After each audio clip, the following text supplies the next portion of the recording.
Muy buenas noches. Soy el licenciado Oscar Ronquillo y el día de hoy les voy a hablar acerca de la ventilación mecánica dentro del monitoreo y cuidado respiratorio. Pertenezco al grupo número 3 y está conformado por la licenciada Grace Menéndez, Joan Jurado, Angie Sánchez, Luis Salazar, Jaime Sudario, Adriana Vázquez y mi persona. Dentro de lo que corresponde a la fisiología respiratoria, su función principal es llevar el oxígeno a los diferentes órganos y sistemas, eliminando así el dióxido de carbono, formándose así el famoso intercambio de gaseoso, siendo el objetivo principal de la fisiología respiratoria. Existe una fase inspiratoria y una expiratoria. Dentro de la inspiración va a entrar aire a los pulmones y de expiración la salida del mismo. En inspiración va a existir una contracción de los músculos pectorales menores y músculos intercostales y se va a expandir el pulmón, formando así una contracción y descenso del diafragma. En cambio, con la expiración va a existir una relajación de los músculos pectorales menores y músculos intercostales, formando así la relajación y elevación del diafragma.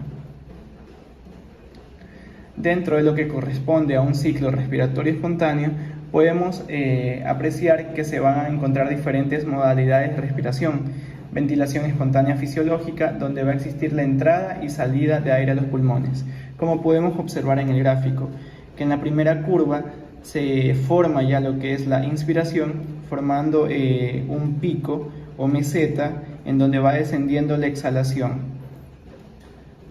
La ventilación mecánica debe tener la capacidad de monitorear a la ventilación del paciente y su mecánica respiratoria, es decir, todo paciente que requiera de una monitorización invasiva va a requerir la ayuda del soporte de un ventilador mecánico, mediante indicadores que pueden ser digitales o gráficos.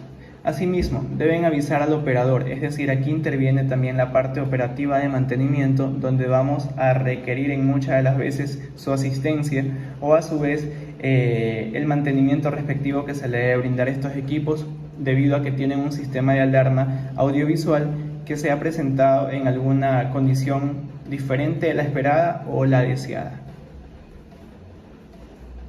Principios físicos de la ventilación mecánica. Podemos observar en el gráfico la compliancia, los cambios que existen dentro de la curva.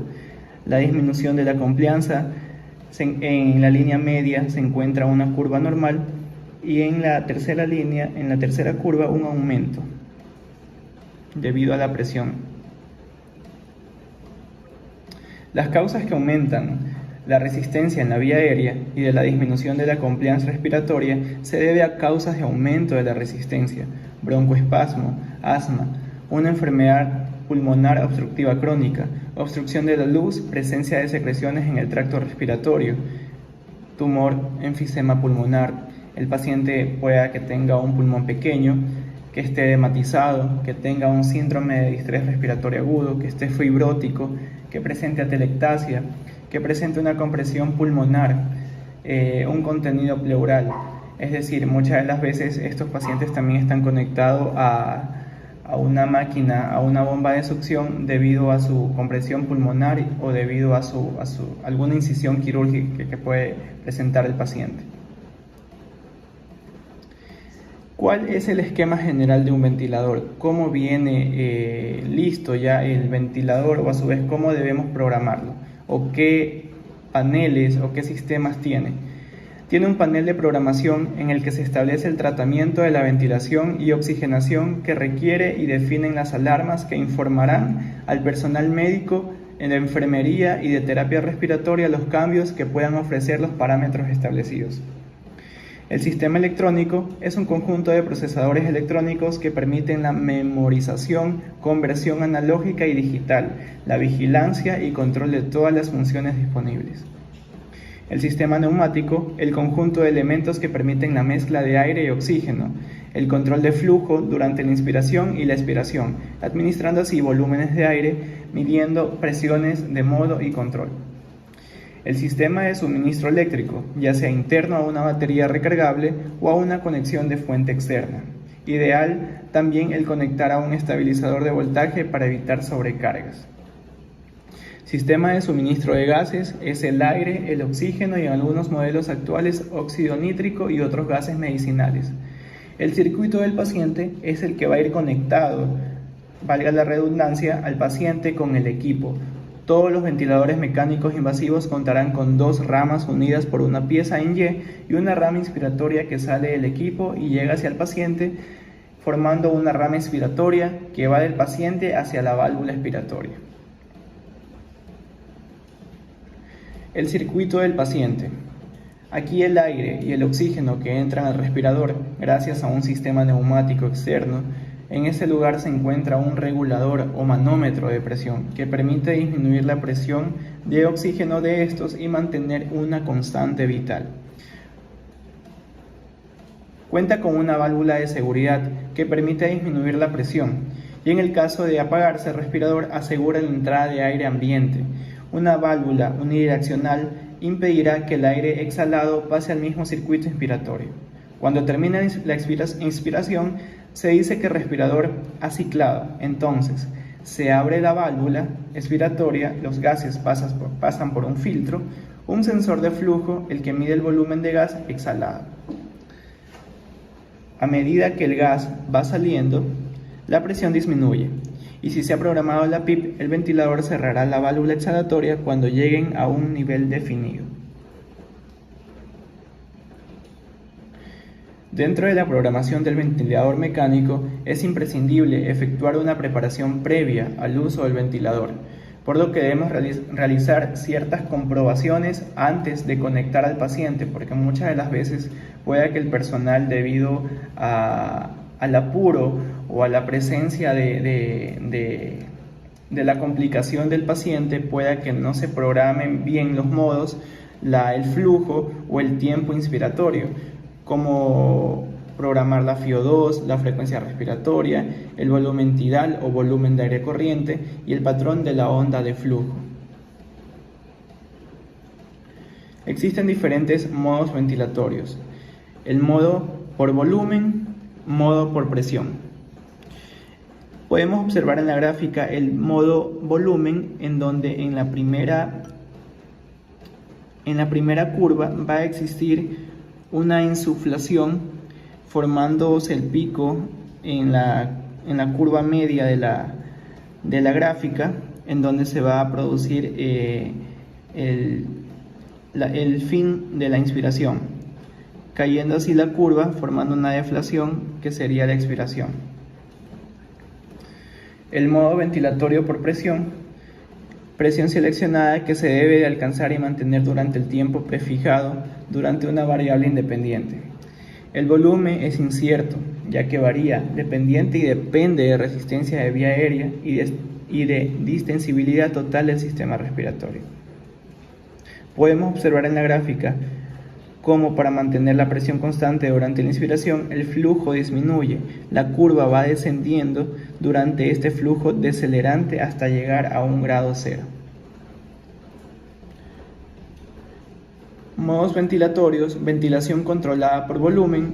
Todas las respiraciones son controladas por el respirador y ofrece volumen control y frecuencia respiratoria predeterminada.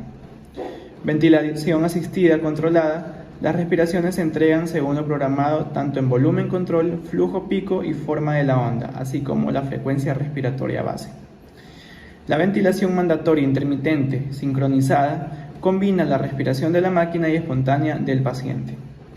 La ventilación controlada por presión, VCP, consiste en la aplicación de una presión inspiratoria, un tiempo inspiratorio, la relación entre la inspiración y expiración y la frecuencia respiratoria programadas por el médico, el enfermero o el terapista respiratorio, en su mayoría de veces por el médico tratante del área o un médico que pertenezca al grupo de medicina crítica o un enfermero especializado. Ventilación presión de soporte es la aplicación de una presión positiva programada a un esfuerzo inspiratorio espontáneo. La presión positiva continua en las vías aéreas, la aplicación de una presión positiva constante en las vías aéreas durante un ciclo respiratorio espontáneo. Les dejo aquí la bibliografía de donde se consultó el tema que les acabo de mencionar. Espero que haya sido entendible, haya sido de su agrado. Despidiéndome de ustedes, muchísimas gracias por la oportunidad. Hasta una próxima.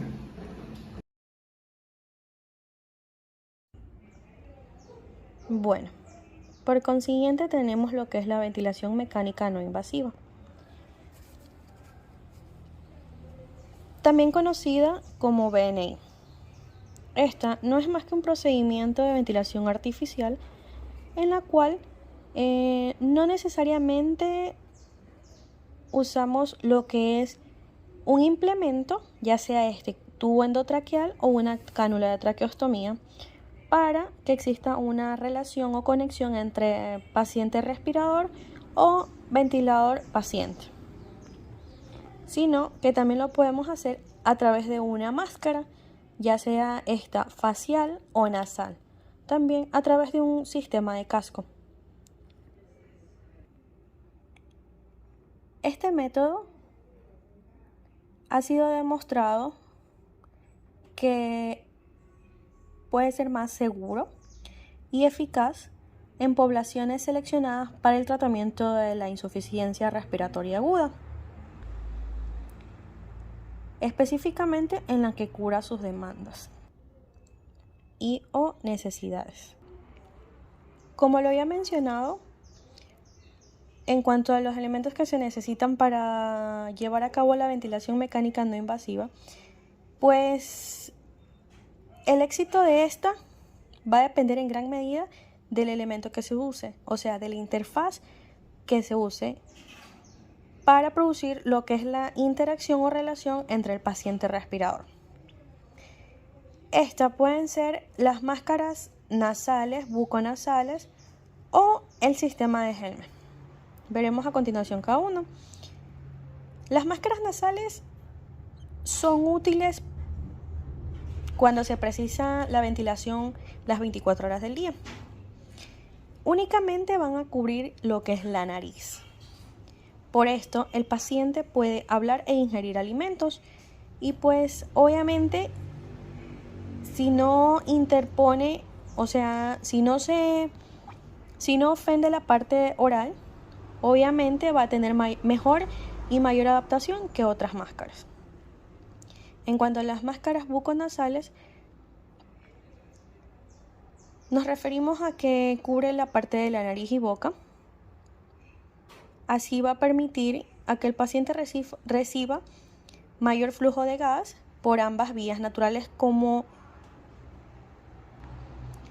lo que desaparecen los problemas de la fuga oral y el incremento de la resistencia oral, pero obviamente va a crear un mayor espacio muerto y va a ser más incómodo para el paciente, ya que, por ejemplo, para ingerir algún alimento no va a tener la facilidad tanto como con la máscara nasal. El sistema de Helmer es un sistema de casco transparente, el cual aporta algunas ventajas con respecto a la máscara facial. Mayormente se utiliza en neonatos. En cuanto a las enfermedades pulmonares que necesitan ventilación mecánica no invasiva, tenemos varias, como por ejemplo la EPOC, asma bronquial, fibrosis crística, insuficiencia respiratoria hipoxémica, entre otras. En cuanto a la EPOC, la aplicación más estudiada del uso de la ventilación mecánica no invasiva es la exacerbación aguda de la EPOC, pues esta va a producir una mejoría rápida en cuanto a la mecánica fisiológica, la mejoría de los síntomas y la disminución de la necesidad de intubación.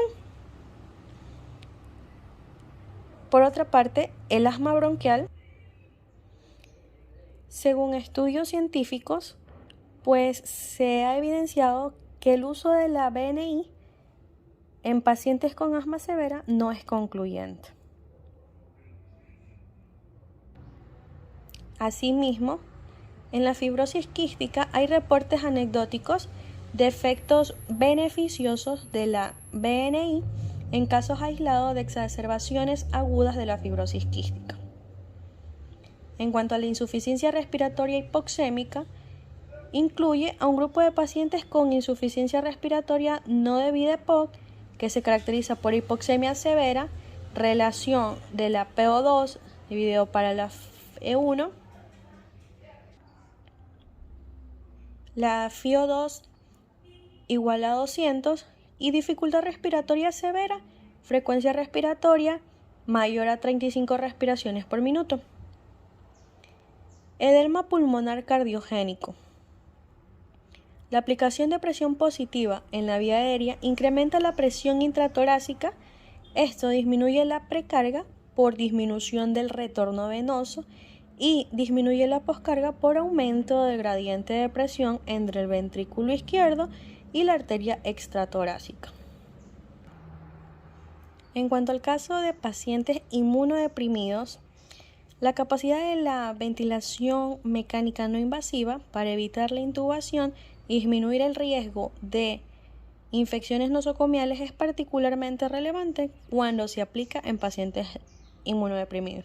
En cuanto a la neumonía y el SDRA o síndrome de dificultad respiratoria aguda, pues no existen ensayos controlados que apoyen el uso de este tipo de pacientes con este tipo de enfermedades, pues en unos no son uniformes los estudios, los resultados, y en otros pues ha habido un fracaso hasta el 50% por la relación que existe entre el ventilador paciente, la cual no llega